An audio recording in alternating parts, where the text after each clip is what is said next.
This is genuinely one of my least favorite video games that I've played in a long time. From a gameplay standpoint, it's slow and clunky and it feels like you're rolling a shopping cart, but two of the wheels don't fucking work. And for its time, a lot of top-down games did look visually similar to Grand Theft Auto 1, so it did look decent for its time. But here's the thing, even though I have a lot, and I mean a lot of gripes about this game that I don't like, I gotta give the first game its credit where it deserves. This game pioneered the sandbox genre of video games, and it was one of the very few video games where you don't play as the hero. You are the villain. You are the person that is committing crimes, wreaking havoc in this open world setting, and this game does give you a lot of freedom in terms of how you want to play and beat the game. And to add on top of that, the atmosphere, the satire, and the controversy, that's what made this game initially stand out, despite the jankiness and the bullshit that comes with it. Now let's talk about how Grand Theft Auto 1 works, because it's definitely different compared to how modern Grand Theft Auto works. You see, Grand Theft Auto 1 was a 2D open world game,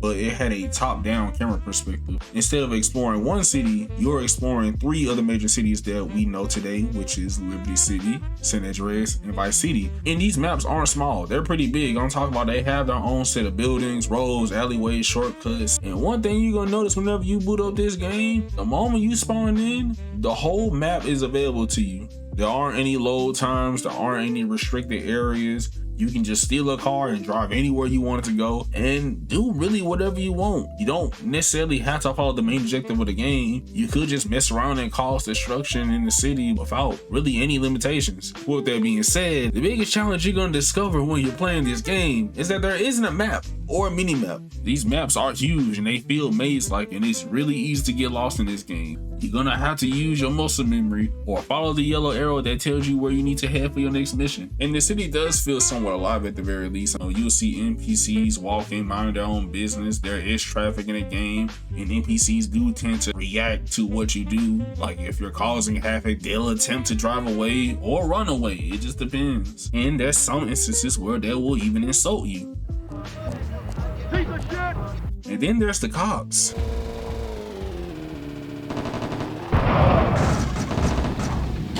That is only a fraction of their power, but I'll talk about that later. Now let's talk about the story and characters in Grand Theft Auto 1. I say that in air quotes because they're practically non-existent. If you expect like major cutscenes or like any form of narrative, you're not really gonna get that here. Okay, I may be lying a little bit. There are some cutscenes if you beat the levels, but they're ooh.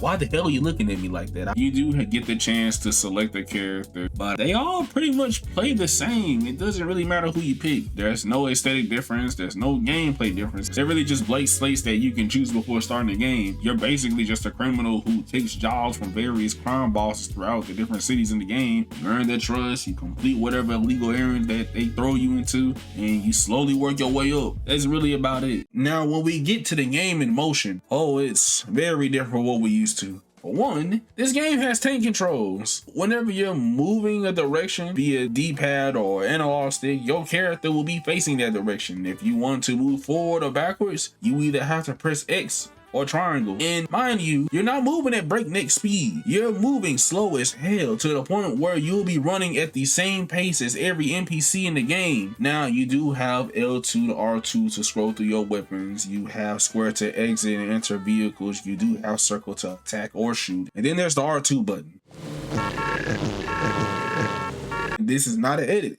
You can do that. When we get to the actual gunplay side of things, it's bad. Using a weapon in this game sucks so bad, and it's only because you have to be so precise. You gotta remember, there isn't a lock-on feature, and whenever you shoot enemies in this game, you're gonna have to tilt the analog stick just at the right spot just to hit your target. Meanwhile, the cops and NPCs in this game have fucking RoboCop levels of accuracy for some reason. It can put you on a t-shirt with literally little to no effort. Then there's the driving. It's so bad, and for good reason. You see, driving in the top-down perspective isn't the problem. If you're like me, who's playing the PS1 version of the game, either the camera is way too zoomed in, or sometimes it will zoom in and out, and it can get so jittery sometimes where you can't even anticipate what turn is about to happen, or any vehicle that's coming your way. The controls just feel slippery as hell, especially when you drive a fast-ass vehicle in this game, which they do feel good to a degree.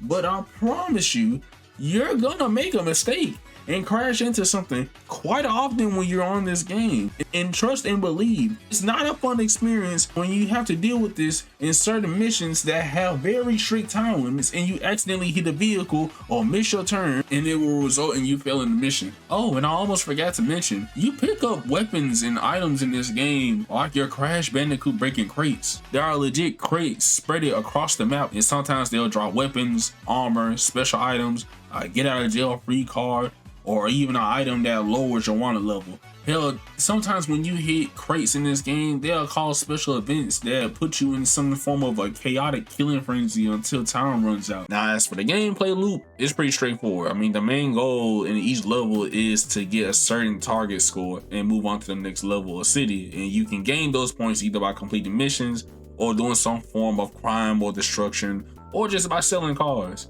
Now, every time you do complete a mission in this game, it increases your score multiplier, so the game does incentivize you to complete missions, but you do have freedom on how you want to go about getting your target score. And then there are the missions, which you can receive either through your pager or by accepting missions through your payphone. Once you walk towards the phone and accept the mission, you'll get a text box explaining the objective on what you have to do, and you just go from there. Sometimes these missions can consist of you retrieving or stealing a vehicle, escorting an NPC, assassinations, delivering packages, or some form of sabotage. And some of these missions can be simple and standalone, while others may have multiple objectives, and that's typically the cycle of how these missions go. With that being said, this is one of the hardest Grand Theft Auto games by far, and for various of reasons. This game has 0 checkpoints, so if you fail an objective once in between a mission, you're going to have to go all the way back to the payphone that you start the mission with and restart the entire process. And considering how difficult it is to both drive and navigate your way to point A to point B throughout this game, it can be pretty annoying. All it takes is just one crash, one missed turn while you're on a time limit, and you will fail a mission. It also don't help that getting wasted or busted has a much bigger consequence in this game, since you not only lose all your weapons and gear, but you also lose your score multiplier. I also want to note that there is no health indicator in this game. Yes, you may have noticed when you're looking at the footage as I'm getting shot, there's no indicator showing that I'm losing health or I'm close to dying. It only takes 1 or 2 bullets, and that's a game over for you, unless you have armor, of course. And to add insult to injury, there is a live system in this game, and you can't save the game until you beat an entire level or city in the game, which means you're gonna have to use save states if you're emulating this game. If you're playing the original game on the actual hardware or the PC version of the game, you're gonna have a bad time. And last but not least, the biggest threat in this entire game are the cops. Look, you thought cops in Grand Theft Auto 5 were toxic? Oh no, we're only scratching the surface. Cops in this game have really great accuracy, and they will straight up ram you to slow you down. They even report where your location is.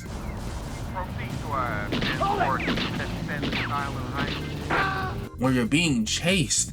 And the biggest and honestly the funniest thing about the cops in this game, once they get into a certain level, they will start adding roadblocks to the map.